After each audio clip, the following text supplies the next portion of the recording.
திருகோணமலை கன்னியாய் வெந்நீரூற்றுக்கு அருகில் அண்ணளவாக 1 கிலோமீட்டர் அல்லது அரை கிலோமீட்டர் தூரத்தில் இருக்கின்ற 1008 சிவலிங்கங்களை உடைய ஆதீனம், அதாவது சிவனின் ஒரு ஆதீனம், அதாவது ஒரு குறிப்பிட்ட அளவு உயரத்தில் அமைந்திருக்கின்ற நிலத்தில் இருந்து ஏறக்குறைய ஒரு மலைப்பாங்கான பிரதேசத்தில் மனிதர்கள் மிகவும் கஷ்டப்பட்டு ஏறக்கூடிய ஒரு பிரதேசத்தில் தான் இந்த 1008 சிவலிங்கங்களை உடைய சிவபெருமான் வீற்றிருக்கின்றார்.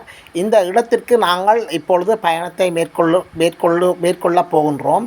மிகவும் சின்னஞ்சிறிய சிறுவர்கள் தான் இந்த கோயிலின் பராமரிப்பு அல்லது பூசை வேலைகளை செய்கின்றார்கள். அவர்கள் இந்த காணொளியில் காணப்படுகின்றார்கள். எனவே நாங்கள் ஒரு ஏறக்குறைய 1000 மீட்டர் தூரத்தை நடந்து செல்கின்றோம்.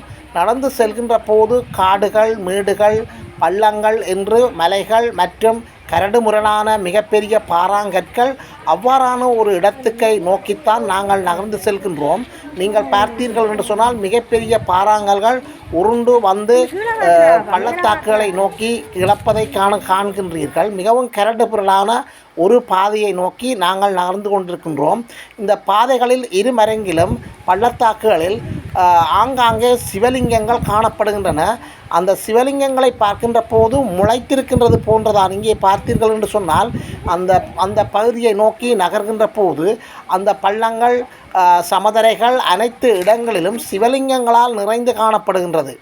எனவே தற்போது 108 சிவலிங்கங்களை வைத்திருப்பதாகவும் மேலும் 1008 சிவலிங்கங்கள் வைப்பதற்கு நடவடிக்கைகள் மேற்கொண்டு வருவதாகவும் அந்த பிரதேசத்தில் இருக்கின்றவர்களுடைய தகவல்கள் வெளிப்படுத்துகின்றன. தற்போது நாங்கள் மிக கிட்டுமுட்டாக சென்றிருக்கின்றோம். ஏறக்குறைய 1000 மீட்டர் தூரத்தை நடந்து கடக்க வேண்டும்.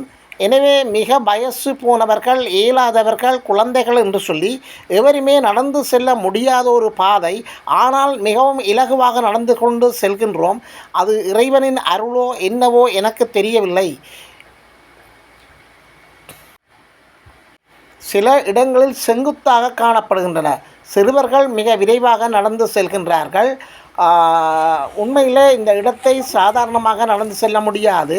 பார்த்தீர்கள் என்றால் தெரியும் இவ்வாறு கஷ்டமான பகுதி. போகும் இடமெல்லாம் சிவலிங்கங்கள் காணப்படுகின்றன. எனவே அந்த மலை உச்சியில் தான் அந்த 1008 சிவன் வீற்றிருக்கின்றார். இந்த சிவனுக்கான பூசை வேலைகளை 2 சிறிய சிறுவர்கள் செய்கின்றார்கள். உண்மையிலேயே அவர்களுக்கு ஒரு 13 அல்லது 10 வயது மதிக்கத்தக்க சிறுவர்கள் தான் செய்கின்றார்கள். அவர்களுடைய பொறுப்புணர்வை நாங்கள் பாராட்ட வேண்டும்.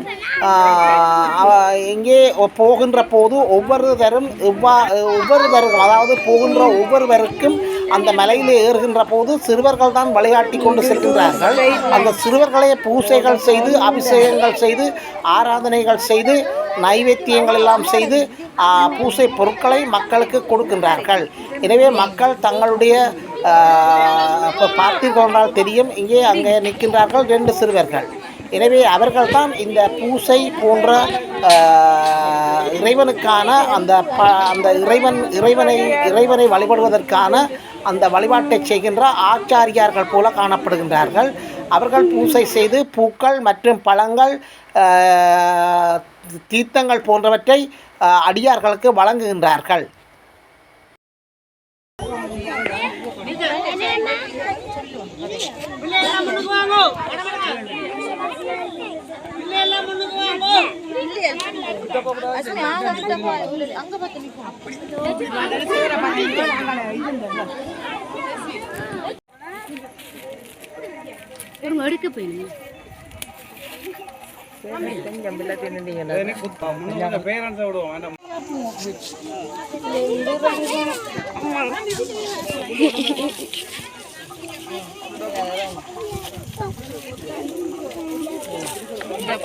பாஞ்சி கீழே பார்த்துறாங்க.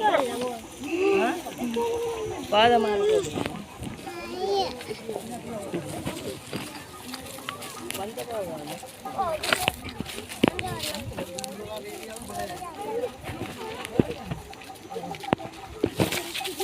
கொஞ்சம் கவனமாக போகும்.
மூட வேண்டாம், என்ன அவசரம்?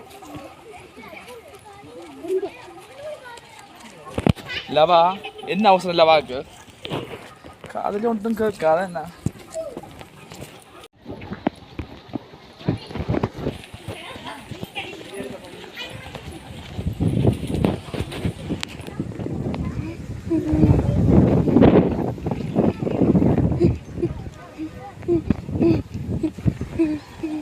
Mm-hmm.